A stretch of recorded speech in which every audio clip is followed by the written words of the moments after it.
Biz indi buradan sağa dönürük. Daha sonra yenə də sağa dönərək hərəkətimizi davam etdirəcəyik. Yəni parkın kənarı ilə. Zaten sağa döndükdən buradan, yəni sağa döndükdən sonra sola doğru hərəkət eləyə bilmərik. Çünki giriş qadağandır, nişanı tətbiq olunur. Buradan sağa dönüb o axına qoşulmaq üçün nələrə diqqət etməliyik? Bax, bunları sənə izah edirəm. 1. Ələc pedalını basacağıq, D rejiminə qoyacağıq. Daha sonra əl əyləcini endirəcəyik. Daha sonra dönmə siqnalını sağa yandıracağıq. İlk öncə irəliyə doğru, bir qədər irəliyə doğru hərəkət edib sonra sağa dönməliyik ki, o sağda olan bardör ki var, bax, görsən, o bardurun ucuna çox yaxın qalmayaq. Ancaq təhlükə hardadır?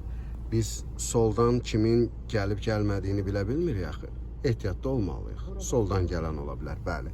Əslində soldan gələn də bizə yol verməlidir. Çünki biz onun sağına düşürük. Bu eyni əhəmiyyətli yolların kəsişməsidir. Ancaq, necə deyərlər, qanan qanmayana borcludur. Ona görə də öz təhlükəsizliyimizi təmin etmək üçün sola baxmalıyıq.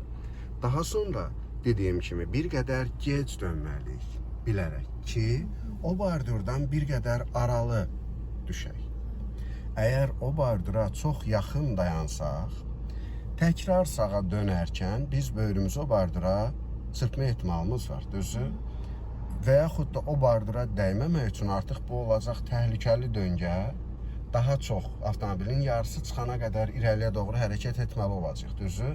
Onda da parkın böyründə olan bardura toxunma ehtimalımız artır ki, toxunarıq da çox irəli getsək.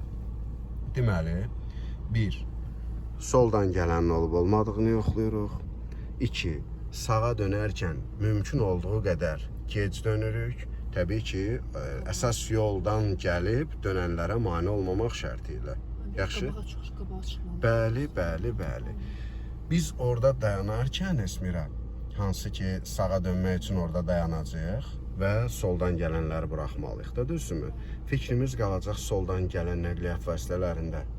Və oradan gələn nəqliyyat vasitələri uzaqda olsa və yaxud da fürsət yaranan kimi biz cəld bir şəkildə sağa çıxmağa çalışacağıq.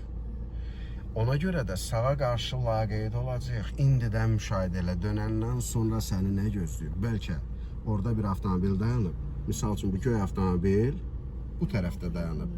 Yolun o tərəfində dayanacağı təqdirdə, demək ki, sən dönəndən sonra onun arxasında ilişib qalma ehtimalın var.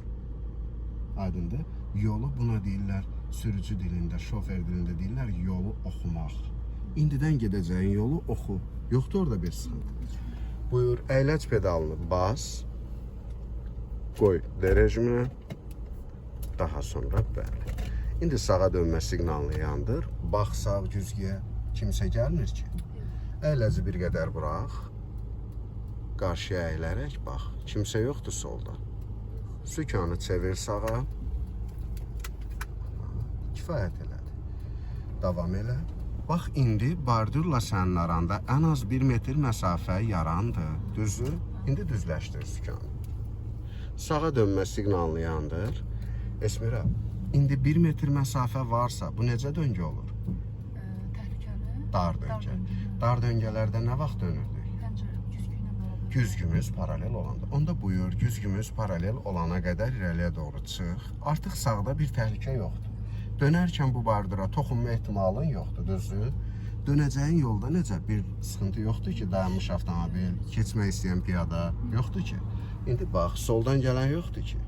Əyləci burax, çevir sükanı sağa və qaza toxunacaq və qaytar. Hə, bu sərt oldu. Tələsmə, tələsmə qızım, narahat olma. Bir, sükanı çox çevirdin, emosional çevirdin. 2, qaz pedalını kəskin bastın. İndi burada yavaşca dayan. Hələ mən sənin yanındayam. Düzdür? Mən sənə qorxma deyirəm. Amma onunla belə yenə də insanın canına təlaş gəlir. Bu ən çətin tapşırıqlardan biridir. 2-ci dərəcəli yoldan əsas yola çıxışlar. Tələsmə, tələsib çiyiş tutma. Yaxşı? İndi biz irəliyə doğru hərəkət edib yolun sonundan sağa dönək.